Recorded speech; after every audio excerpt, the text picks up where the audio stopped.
Hello, everybody, and welcome back to the second installment of the Villains Dialogue. Today, we're going to talk about Games of Thrones. I know that it's been over for quite a while. It is one of the best and worst TV shows of all time. And I have a here with me to talk about it. A good friend of mine. I've known her over the internet for I don't know, 3-4 years. This is our first time talking to each other like with actual voices. It's not like just texting or on Twitter. Introduce yourself, friend. Hi, I'm Haley. I'm a freelance editor and I'm currently getting my master's in English. So yeah. Yeah. She's straight to the point. But before we start, as you know, tradition of the Villains Dialogue, Haley, are you a hero or a villain or something in between? Well, I like to think of myself as an anti-hero, maybe, like a little edgy. I definitely can fuck with that. I love anti-heroes. They're probably my favorite. I just like villains because they have great dialogue. You know, sometimes I'd be like, they be right. They got the cool things to say. They have the cool outfits. They have a lot of the cool powers, a lot of the cool color schemes. So that's why I'm definitely a villain. And people are just like, you're really harsh sometimes. I'm like, yeah, because I'm a villain. So yeah. And talking about moral in-betweens, what a great Sir Owens. You're right. You're spot on. So, let's get it started. Basically, at this beginning, I'm going to ask you some on the series and your favorite character. That's what we're going to start with, just so we can, kind of refresh our memory, get it started with, and take it from there. So my overall thoughts on the series right now is that it was supremely disappointing, unfortunately. I think being a year removed from season 8's finale, I keep thinking was all of this worth it? Because I loved the show so much. It was one of my favorite shows. I think it changed the way television functions and the way people just interpret fantasy as a genre. And there was so much interesting and nuanced political intrigue and discussion. And then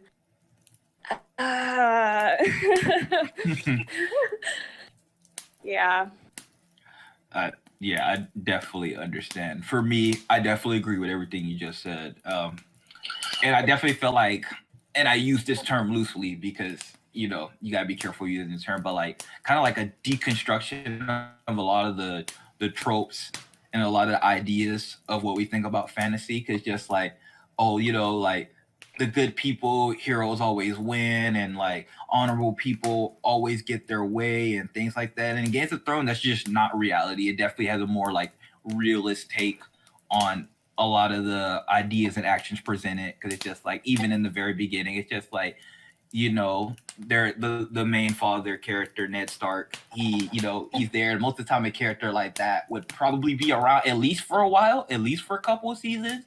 And if he did die, he have a super honorable death. And it's no, when he died, he was branded a traitor and got his head lopped off.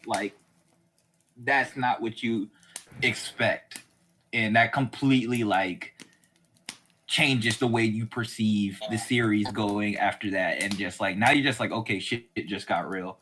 And we don't know what's gonna happen when that starts happening. So yeah, that's basically my overall thoughts on the series. What's your favorite characters? So my favorite characters were Tyrion, Sansa, and Daenerys.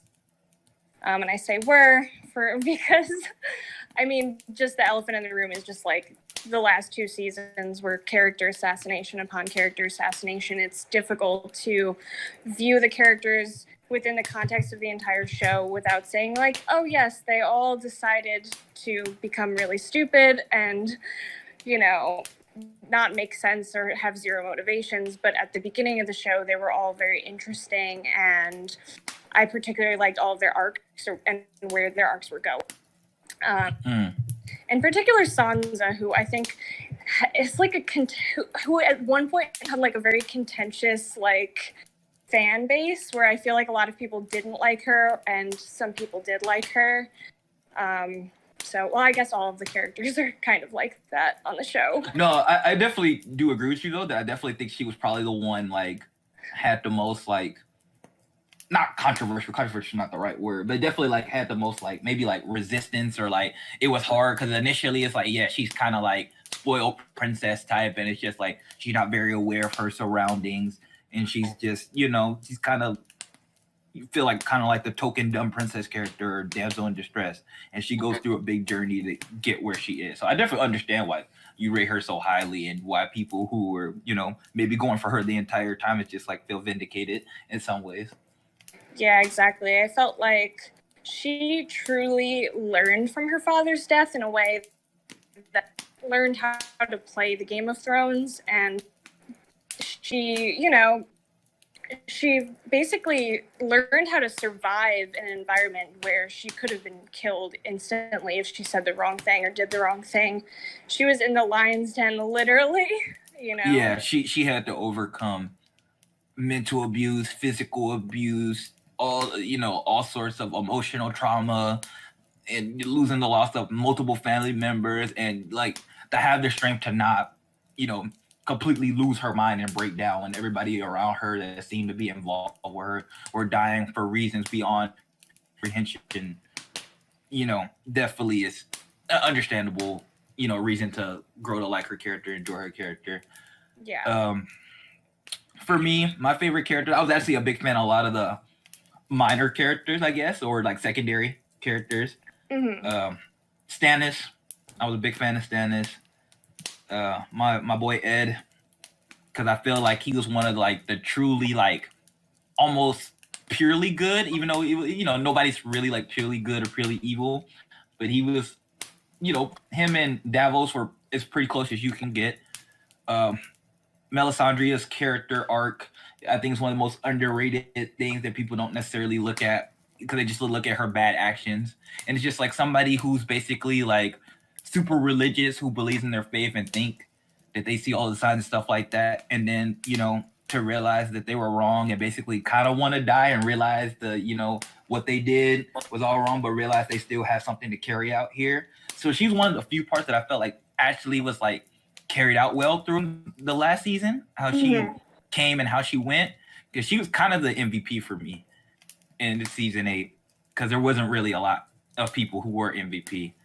So those characters and my main girl Marjorie, she was probably my favorite character because I feel like, I mean, you could tell me if I'm wrong, but I feel like she's a good kind of representation of the balance between being a female and keeping your sex appeal and stuff like that, but also being smart. Like she wasn't like dumb. She knew how to play the game. Her grandmother taught her how to play the game, but she also wasn't afraid of speaking her mind or using her feminine charm to get ahead. But it's not like necessarily like she wasn't like ruthless in the regular way. Like she wasn't lopping people's head off, and she did care for the people. Like honestly, she was the person, if I had to be under anybody's rule in the entire show, that's the one person I would have wanted to be king or queen or whatever. Yeah, I think that's fair. Marjorie, I think like a lot of the female characters in Game of Thrones exist within this like patriarchal society, and they all, to a greater or lesser extent, use their power, the power that they have within the system that exists, to overcome it. And Marjorie is a good example of somebody who definitely keeps a lot of what, like, the inner workings of her mind, like, close to the chest. Mm-hmm. And she's manipulative in a way that I think is empowering in a certain way, because she, she does care about people. And I think her arc is also weird. I don't disagree. With like the High Sparrow. Mm-hmm. Yeah. So I think Marjorie's a great character too. Well, it's kind of weird because she kind of became like part of the sacrificial lamb for Cersei's arc, because Cersei never actually beat her like in a game of like, I guess, like manipulation in a game of words, because Marjorie always found a way, like just like her grandmother, to kind of have the final say for the longest time. She always kind of won out at the end, Yeah. and then Cersei was like, you know what? I'm not playing under these rules anymore. I'm gonna do what I do best, which is get people out the paint who are against me, because that's just her strength. She's the one female character other than Daenerys that dominates through that. She's just like, yeah, you know what? There's people in my way and they need to be removed. Yeah, exactly. So from here, I guess I'll just transition to this because it'd be weird in a weird order if I came back to it later. What's your overall thoughts about, the women characters in Game of Thrones? I think it is an extremely difficult thing to condense what my thoughts on, because in one way it is empowering that they exist within these patriarchal structures and they gain power and they can, navigate the world. And in another way, the show is extremely violent towards women, and there's a lot of sexual abuse that a lot of people have criticized over the years for being gratuitous and not really adding anything to the actual themes or plot and just existing for the sake of existing. So I think over time, the show has lost a lot of, I guess, justification for that existing in the first place, because there was always sort of sexual violence against women in the show, and you had them sort of overcoming these circumstances, and then by the end of the show, you're kind of like, for what reason? What did any of that do? Why are we here, Right, yeah. I definitely see that, because I'm not somebody...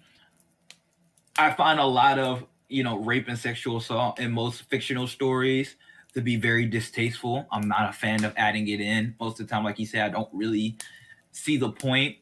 Here and there, the occasion will be the story where I'm just like, okay, this is not just simply for shock value. There is kind of like a point to this, or like an initial point when it first happens. It's just like, for example, I know you've never seen this or you've never watched this, but there's an anime called Goblin Slayer, and it's really controversial because the first episode has like a sexual assault rape scene in it, and the point of it was like to show like how disgusting, vile creatures that goblins are, and this is what they do, and this is why they need to be eliminated. And then kind of like after that, it's just like they didn't really do anything with that anymore. It's just like that never really like popped up again. I think it might pop up one more time, but it's like it never really popped up again. And I'm like, okay, it was fine because I understood what the point of it was. It's like, yeah, still kind of shocky, and it's still like you don't have to like it, because I don't believe anybody has to like it. I feel like there's a lot better ways to write trauma and people going through. There's a lot more creative ways than just simply going the rape, sexual assault. And I feel like people do that too because of like the era it's supposed to be based in, medieval, and they're like, this is what people do. It's like, I understand that, but it don't have to happen like every other episode either. It's just like, what are we doing here? Like it loses all value, and it's just like, it's not fun. It's not, nobody wants to look at this. So yeah, that's how I felt. I used to not make excuses for the show, but I felt like at least they were using it to further character arcs or world build and be like, yeah, we live in a terrible society, this happens. And there's a lot of controversy around that, whether or not it should be depicted, whether or not it needs to be shown on screen, whether or not there should be a warning, all of these things that I don't have the answer to, and I'm not going to ever tell somebody that they shouldn't watch something that makes them uncomfortable. And I'm also no longer making excuses for the show, because it was just proliferating the longer the show went on in ways that was totally unnecessary. Specifically when Ramsay Bolton rapes Sansa and makes Theon watch, it's absolutely ridiculous. Why the fuck would you have that? Yeah, what is this weird fetish cuck shit that's going on right now? Yeah, no, definitely. And there's also this poor girl. She already was tortured enough. What does this add Right, to yeah, her arc. yeah. This doesn't add nothing to her arc. It's just like, okay, if she never went through nothing, then maybe, I mean, even then, like we said, it'd still probably be distasteful.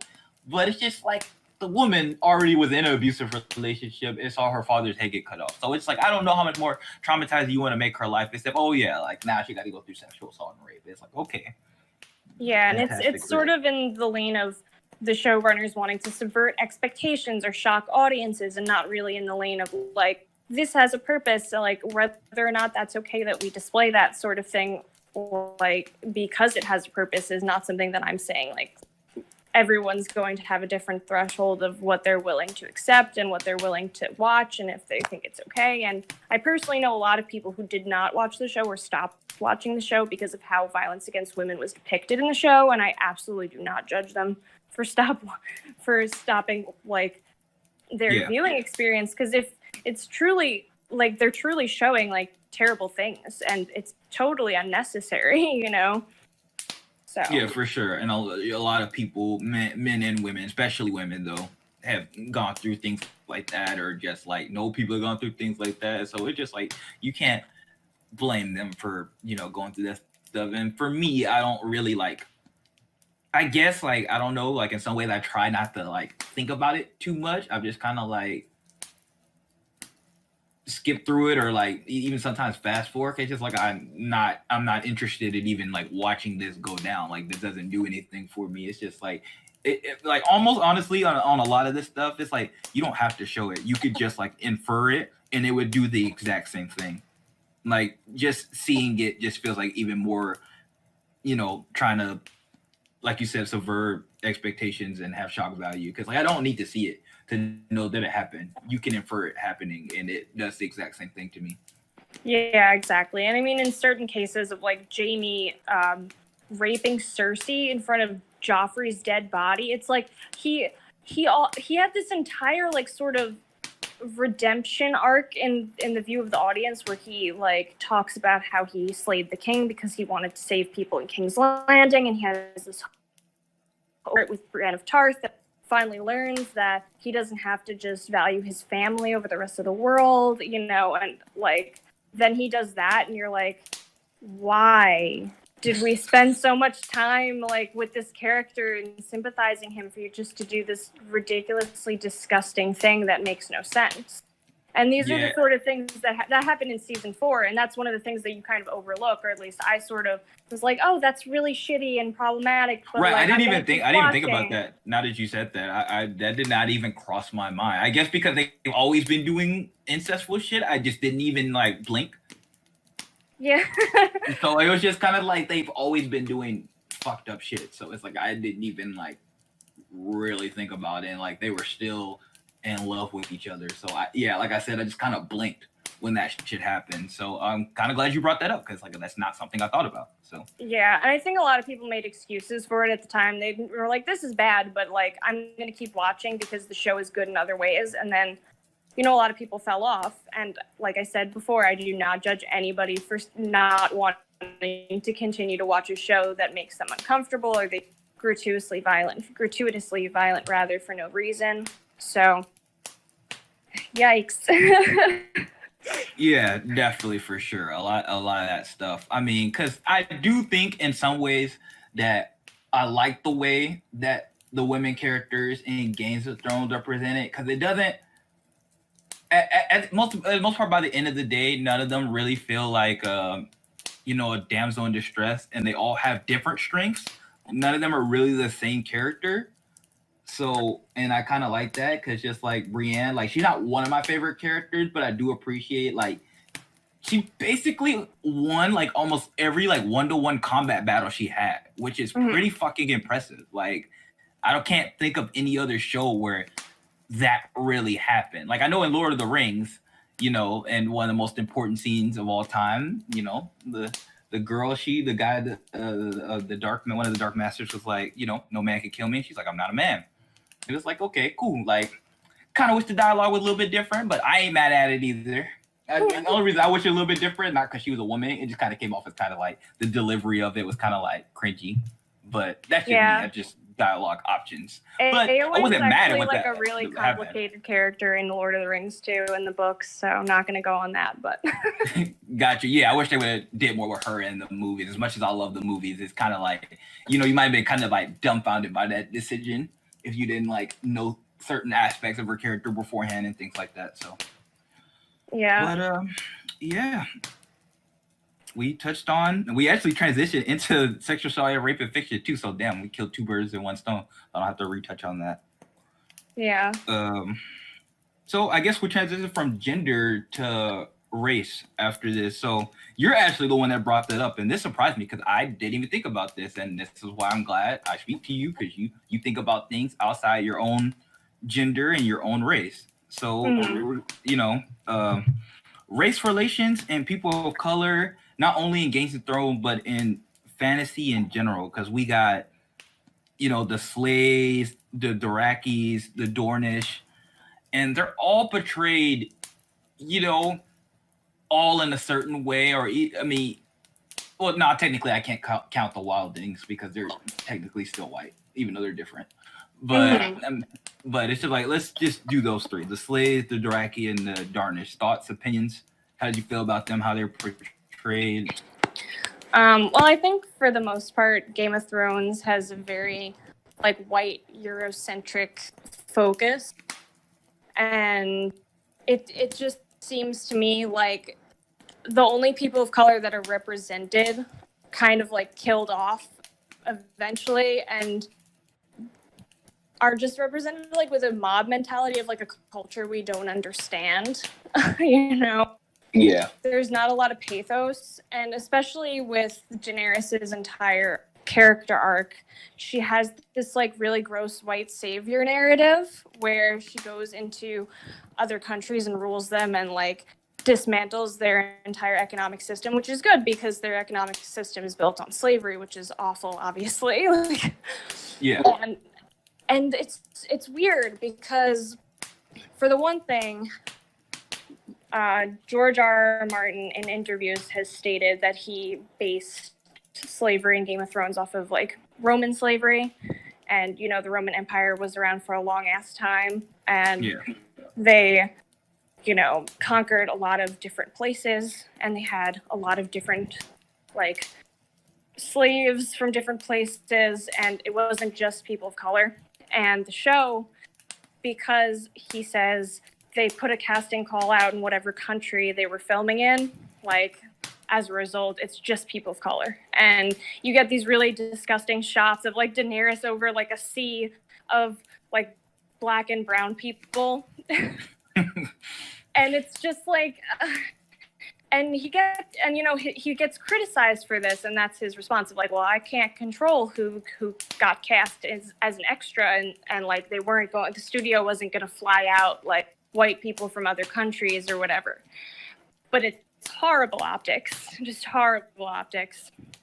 And yeah, definitely. And I don't necessarily agree with them here. I feel like, I'm not saying they have to fly people from all over the world or anything like that, but it's like, you definitely in some of these countries could have definitely, you know, I feel like they were on some way scared because they're just like, oh, well, we do need colored people, but they didn't really think about like how it would like look in the role that they were doing, or maybe they did and they just didn't care. I don't know. I can't speak on that. I don't know enough about that to speak on that. But you definitely could have mixed some different races in there. You definitely could have, like that. I feel like that's kind of a excuse making, but you know, I didn't think the absolute worst about it, I guess, while I was watching the show. It wasn't kind of till you brought it up that I started to ponder on it a little bit more. And I'm not necessarily like completely frowning on how it goes, but you did make me think of like the white savior complex in fantasy in general. That's why I brought up the topic, just like in general in fantasy, and how like, you know, it's always the same thing. It's like the darker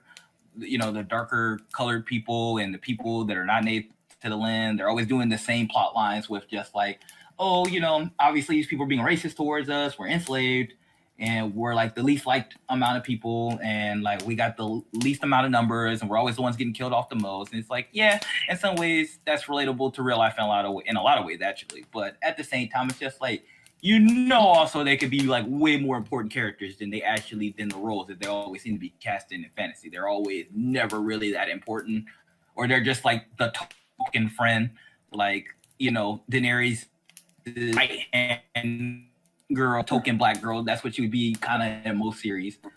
If you were watching like school drama or something like that. It's just like, hey, like, I know we got all these white people, but here's our token dark-skinned black girl who also hangs out with white people and, you know, either stereotype completely or talks proper because, you know, she's one of us.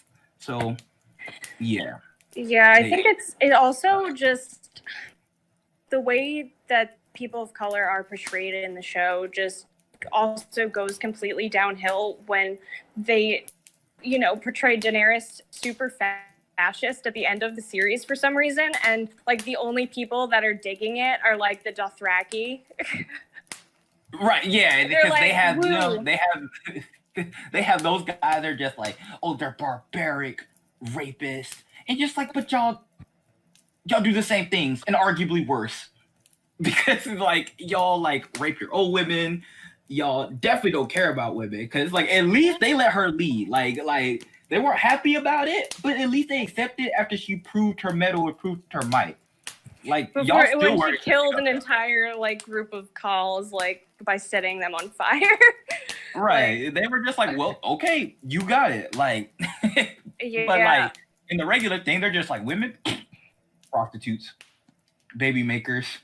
So it's just like they're not really any better. So like I don't know why, but they always do that for anybody that's different culture or anything like that. Which, you know, on some hand I understand because it's supposed to be based on realism, and that's kind of how European people thought, or people that were like, you know, part of the British invasion. Like if you watch like Vikings, it's kind of the same thing, but Viking depicts the Viking culture in a better light. Just like because the other, you know, the British and the French and all that, they were just like, oh, they're Vikings, they're pagans, you know, they're no good, this, that, and the other. But you know, we realized that the Vikings had a lot of smarts and actually a lot of this. But in this series, it doesn't really happen, and because it's like kind of more character focused in some ways. But like I said, I'm not too strongly one way or the other necessarily. I'm kind of playing like the devil's advocate though, because I think it's good to talk about and it's good to acknowledge what's going on. So I appreciate you bringing it up.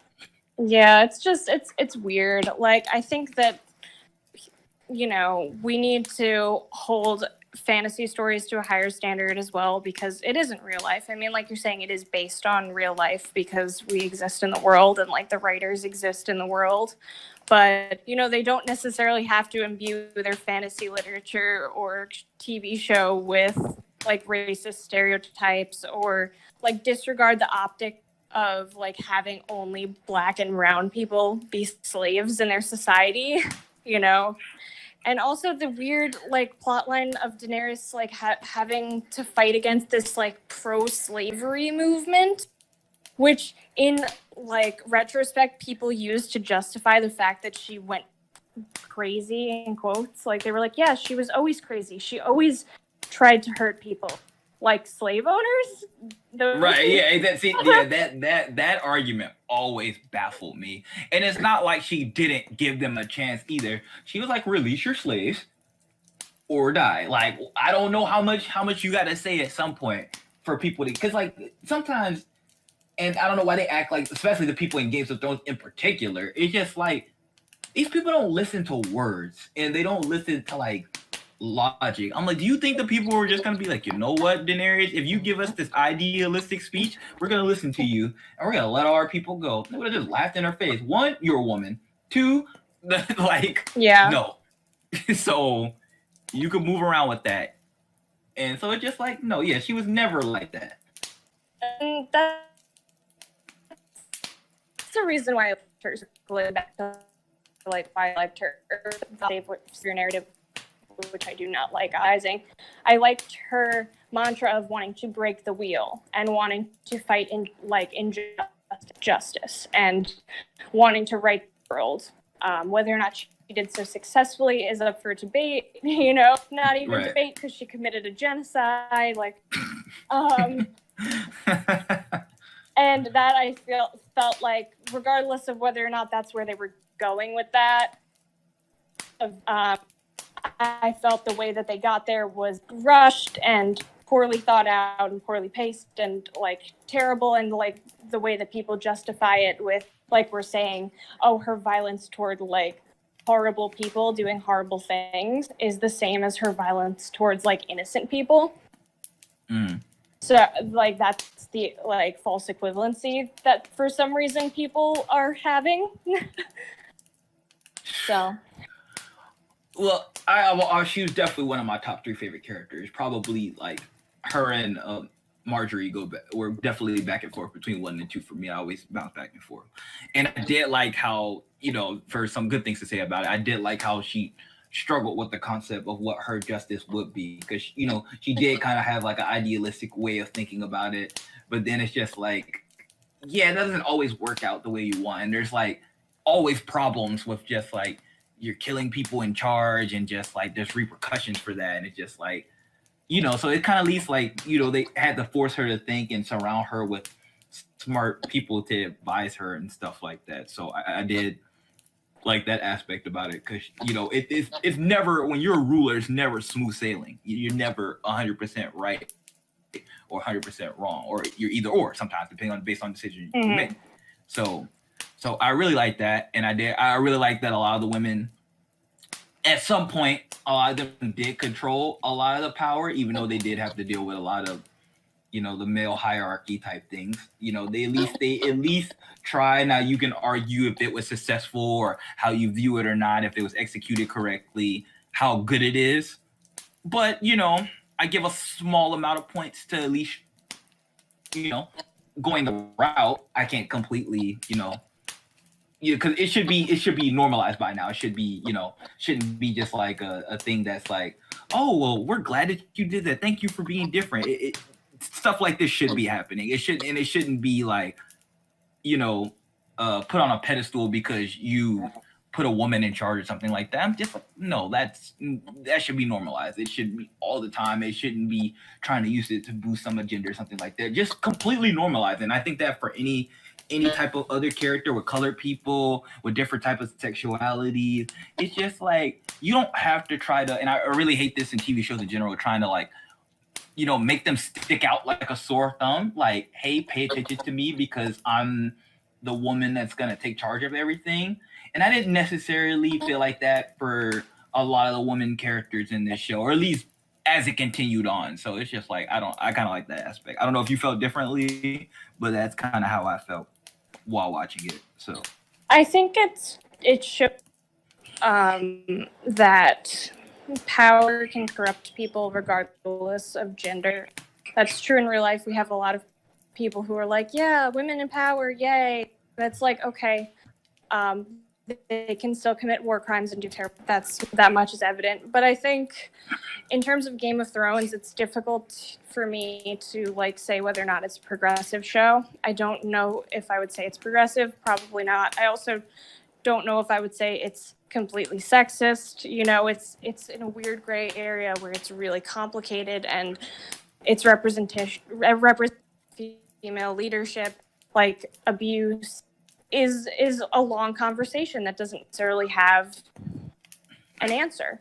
Right, yeah, because everything's not right or wrong that happened in the show. I think there's a little bit of things on both ends, and that might be depending on who wrote what season, who was, involved, and what was going on. Because we're not speaking about the books, we're only speaking about the show. So it's just like, I don't know all the details about the book because I haven't read all of them. I have planned to eventually buy them and read them, I guess, just to see if anything changes for me. But it's just like, we don't know.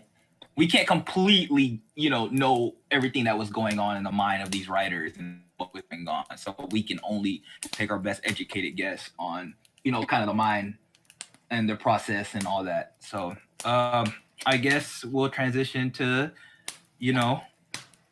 where, arguably the last 2 seasons, but definitely the last season for us, especially for you and me, why the writing was in such steep decline, other than some of the obvious reasons that we'll probably both touch on with, the writers wanting to leave the show and just being tired of it.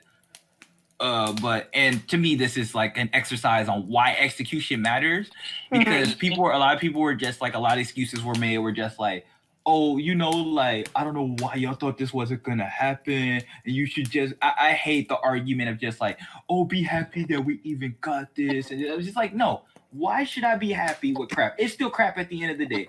If you make me food and you burnt it, why should I be like, like, oh, just be happy you got any food at all? It's just like, I could have went to Burger King and bought me chicken. Like no good. Like but it's still flop at the end of the day. It's just like crap is crap. That's what it is. It probably wasn't the greatest analogy, but whatever. Got the point. It was for sure an analogy. It wasn't the greatest analogy of all time. Okay, I'm not the greatest on it on the spot, but basically all I'm getting to is just that, like, listen, just because something happens and just because people put it on the table does not mean that it's good. That's just basically what I'm getting at the end of the day. Just because somebody gives you something does not always mean that you have to be like, oh, thank you for this pile of crap that you put here. Yeah, I agree 100%. Yeah.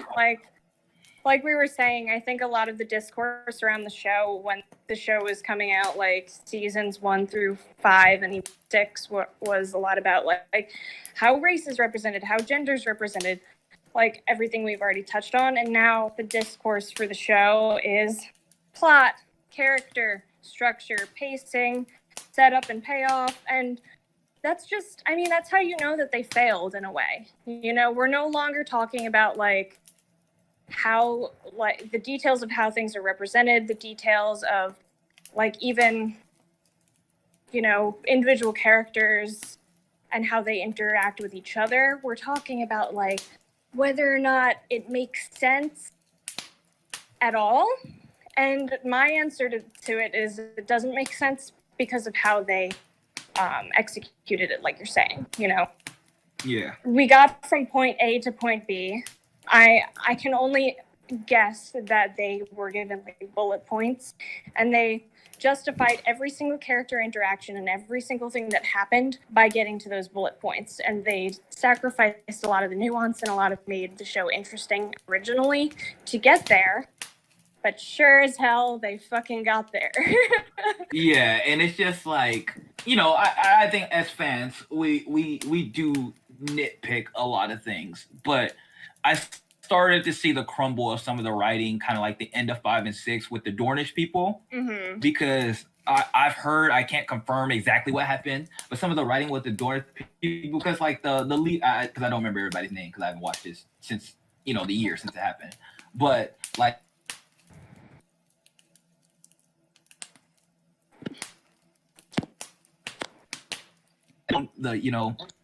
The assassins to just kind of like run amok and not do anything to stop them. Like, where is the logical decision making process in this?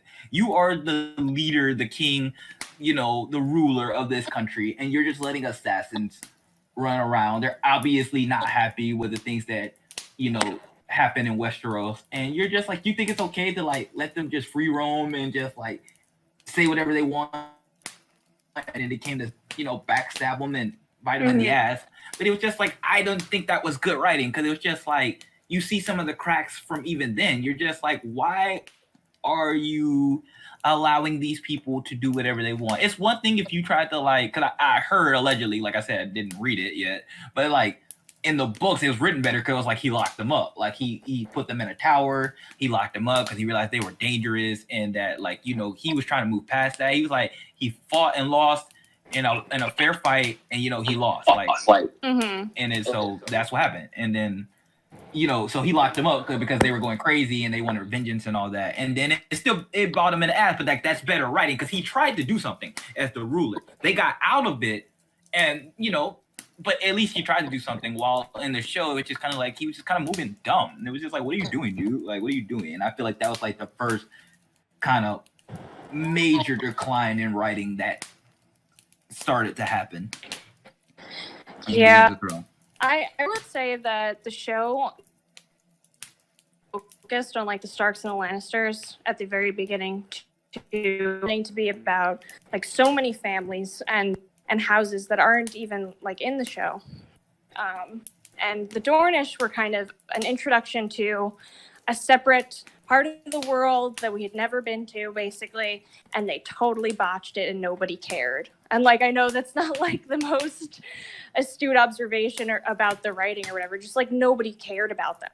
Everyone was like, okay, that's fine, whatever.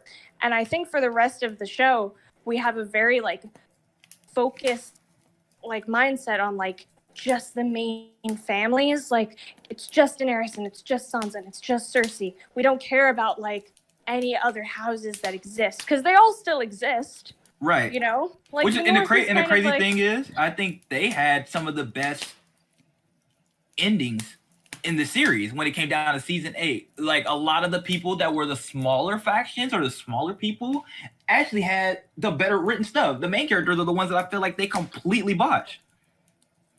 Yeah, and it's like even in so when they kill the Tyrell, like they give Highgarden to Bronn in season 8. Like Tyrion's like, yeah, whatever, just take Highgarden. As if like there's not like so many houses that already live in Highgarden that are in session, like the next after the Tyrells. Like, it's just like, no, who cares? Like, the plot needs Bronn to be there, like whatever. And it's just like all of this political nuance of like, how are we going to get food? Like Highgarden controls like the entirety of like food production. We're going into winter. Like, how are we going to feed our soldiers? How are we going to navigate? How many who is like loyal to Jon Snow and who's loyal to Daenerys and all of these things? They were like, yeah, fuck. Right, yeah, they really made their decisions, and it was just like they expected no backlash because the war was over and they won. It's like you still killed off almost everybody's important leader, and then the person who was supposed to be the hero, you banished him. Like, what? Why should he still be punished? The war is over. Like, I'm like, and y'all the ones who told him to do it. So if you were gonna tell him to do it, like, you think everybody was gonna be happy with him just being banished back to the tower? Like, no, they probably want him dead. Like, so it's just like you gotta have to deal with that. And like you said, like, is Highgarden just gonna like be okay with like Bran just like who the fuck is Bran? Like, do they know who that is? And like, like, you know, the joke everybody made is like, you know, there's like 7, 8 different people with a better story than Bran the Broken. Like, come on, man.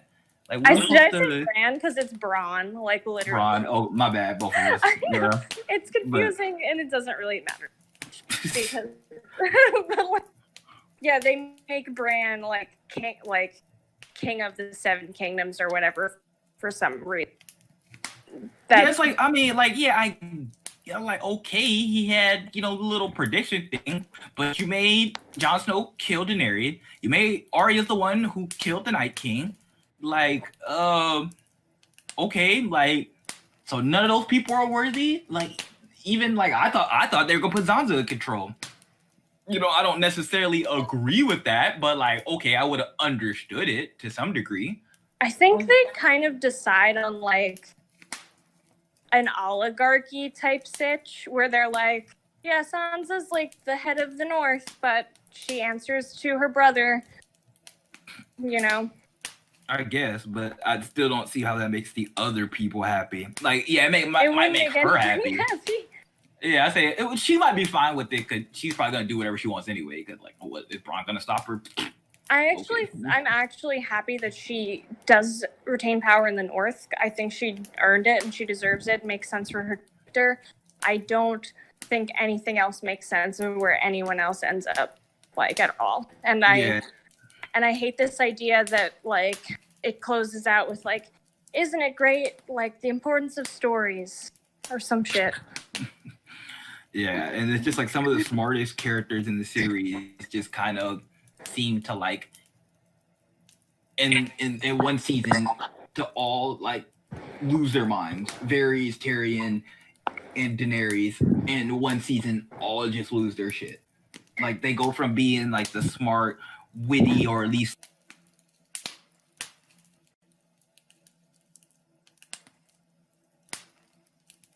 back.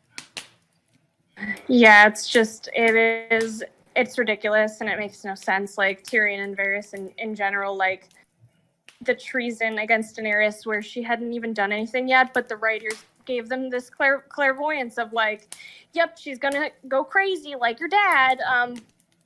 So everybody has to hate her and suspect her of bad things, even though she hasn't done anything wrong, really. So, okay, we got to get there. Yeah, and people tried to act like there was foreshadowing of that the entire time, but we kind of already touched on that a bit. But it's just like, even, okay, let's say arguably there was. Okay, then why didn't they touch on that point at least in season like 6 or 7? That should have been the start of just being like, you know what?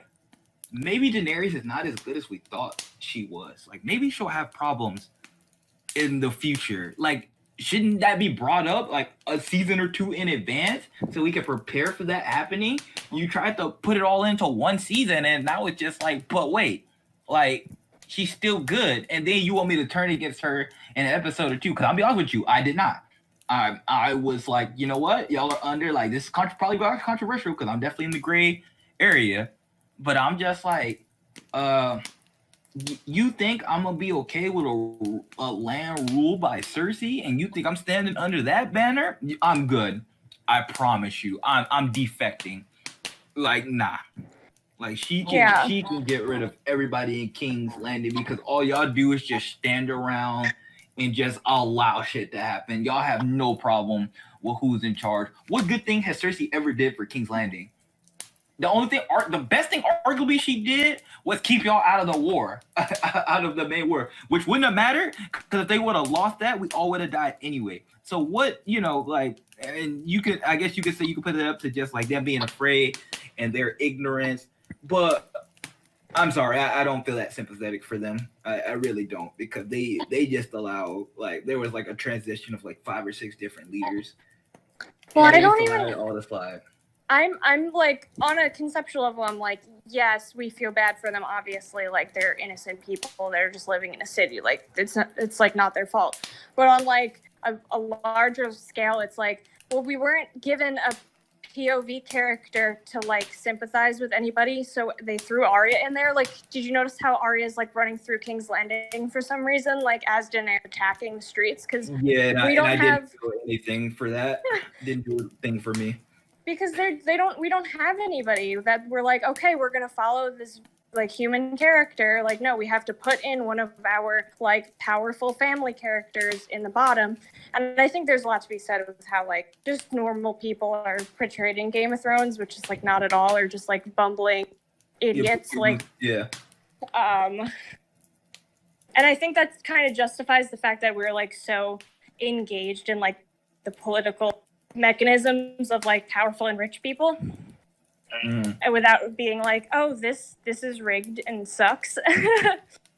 But at least, yeah. But I also don't feel like peasants and stuff like that are such bubbling buffoons, because there's so many revolts and shit in history that would just be like, you know what, they're gonna take every decision ever made lying down. Okay, so here's the thing, right? Like, most things I'd probably be like, okay, but the citizens seem to be the most involved when they called somebody a traitor or was killing someone.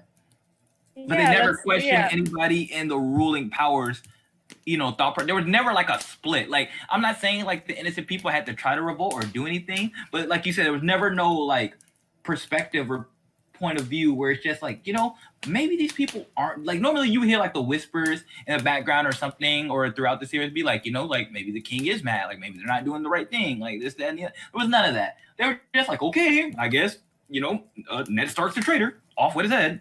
Like, oh, Marjorie died and like King Tommy committed suicide. Like, oh, okay, we're not gonna question anything that's going on. And like Cersei's in power. Oh, well, she's a Lannister. She's always been like, how did we transition from like, oh, we literally lost like 5 leaders in a row. We lost Tywin in there. We lost Joffrey in broad daylight. I mean, he was a good king anyways. I don't feel like anybody should like be upset about that. But like, okay, like we lost him. Then it's just like, you were losing leaders left and right, and you didn't think something was a problem. Like, maybe we shouldn't be in King's Landing. Like, should we go to the north? Like, at least think about it. At least put that on the table. Like, I'm just like, everybody's just like, you know what? I'm gonna just stay in Westeros because everything is being run so smoothly. And then like the shit with the bank, and then the bank was just like, who's gonna lead? And then Stannis died, and just like, okay. But somehow the bank all of a sudden was going to go to Cersei. I'm just like, you think the bank would be tired of taking losses. Maybe they shouldn't involve themselves with anybody going in Westeros, because it doesn't seem they'll be working out for you too well. You're not upholding money very well. And then they had to make a master of coin all of a sudden because now they're losing too much money. So, yeah. They always had a master of coin. Littlefinger was the master of coin. Oh, yeah. I forget because I didn't see him doing anything coiny for a while. So. Yeah. But I get what you're saying. They just give absolutely no, like, outward scope after, like, a certain amount of time. They're like, no, nobody cares about regular people and their problems. We only care about, like, these 3 characters and whether or not Jon Snow will bend the knee and whether or not, Daenerys took some crazy pills overnight. Or, like, unlocked her crazy. It's so gross and, like, dismissive of actual, like, mental health shit. It's like, yeah, she's trying.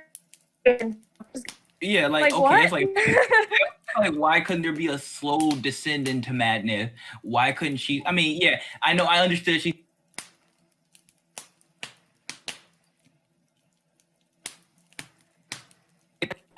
To me, that was enough in itself to, like, semi-justify some of her decision. But it's just like, if you would have did that more spaced out, it would have made more sense. It was just like it all happened at one time. So it's just like I'm supposed to believe that all of a sudden this calm collective leader all of a sudden just completely lost her shit in like just 2 episodes. And not even to say like she's like framed in such a horrible way for not following like Tyrion and Varys' advice, and their advice is like objectively terrible.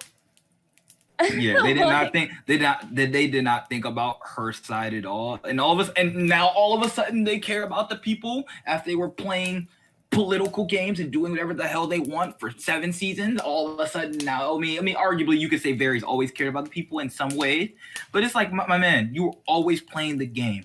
This is the person you chose to be in charge, and then in a millisecond you decided, oh, Jon Snow needs to be in charge. Yeah, it's like they were suddenly like imbued with like a 20th century moral compass at the end. They were like, oh shit, gotta. Oh yeah, Varys has that line. Conventions, like, right? Yeah, Varys has this line or whatever about like, I don't know. He said something kind of like sexist or shit like that. I don't remember exactly what. Oh he said. Yeah, this is ridiculous. It was just like that come out of the blue. I'm like, this guy doesn't say stuff like that. Where did that come from? It has to happen in order to justify the treason. It's like the only reason. They're like, oh man, like he's been with her for 2 seasons, and like, nope, Jon Snow is Aegon Targaryen. But she's a woman, so I'm all of a sudden, it's so mind-boggling to me. Yeah, I mean, I think we did a good job of touching on everything. Is there anything else that you want to touch on? Honestly, I could talk about this forever, so I think there's so much wrong, but... I got you. I don't want to ramble on, so I guess... For this conversation, I think we did a good job of touching on a lot of things. So maybe there'll be a part 2, or I'm definitely going to bring you back for something else. So you don't have to worry about that. Mm-hmm. Thanks for having me. Yeah, thank you, Haley. This has been the Villains Dialogue, and peace.